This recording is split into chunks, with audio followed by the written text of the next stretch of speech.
Obviously, Afia is the name that has been chosen. Firstly, what does that name mean?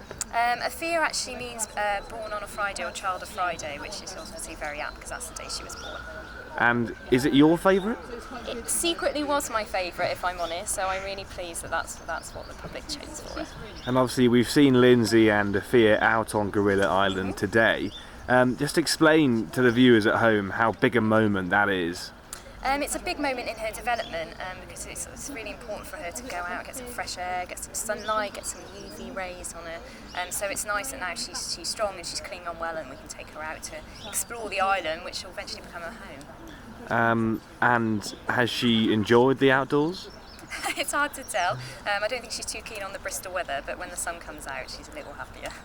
And I suppose that she had a fairly difficult start in life, so having her out today is a huge step forwards, isn't it? Yeah, it's really positive. It's a milestone, and like you say, difficult circumstances at the start, but the fact she's now fit and healthy is great.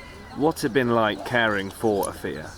It's been hard work. It's 24/7 care. We've got a small team of hand rearers, with myself included, and we do look after around the clock. So that's every 2 hourly feeds, nappy changes, the whole thing.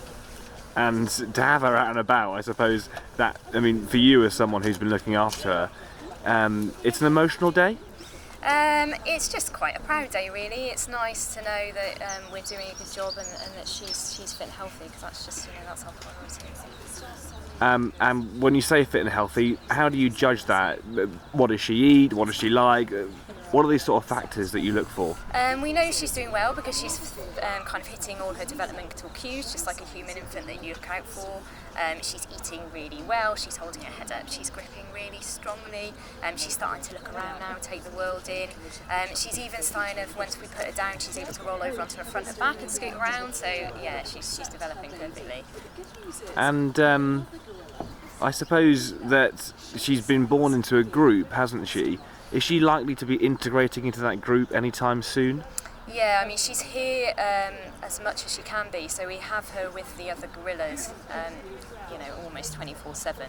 She's down the gorilla block with us on the other side of the mesh, so she's always having that interaction with them, so she's always around the sights and the smells and the sights of the gorilla building, because our ultimate aim, of course, is to put her back into a gorilla social group as soon as we can. And when you say as soon as you can, is there a timescale on that we'll see her playing on Gorilla Island with her brothers and sisters and mum, etc.? The timescale is completely up to her, really. It's her choice and how she develops, and the other gorillas as well. It will be a very slow process because, of course, she's just like a human infant, so she's so dependent on us at the moment. She's having 2 hourly feeds. So it's not really until she's able to start feeding herself or feeds less regularly and is slightly more independent that we can think about actually introducing her into the group.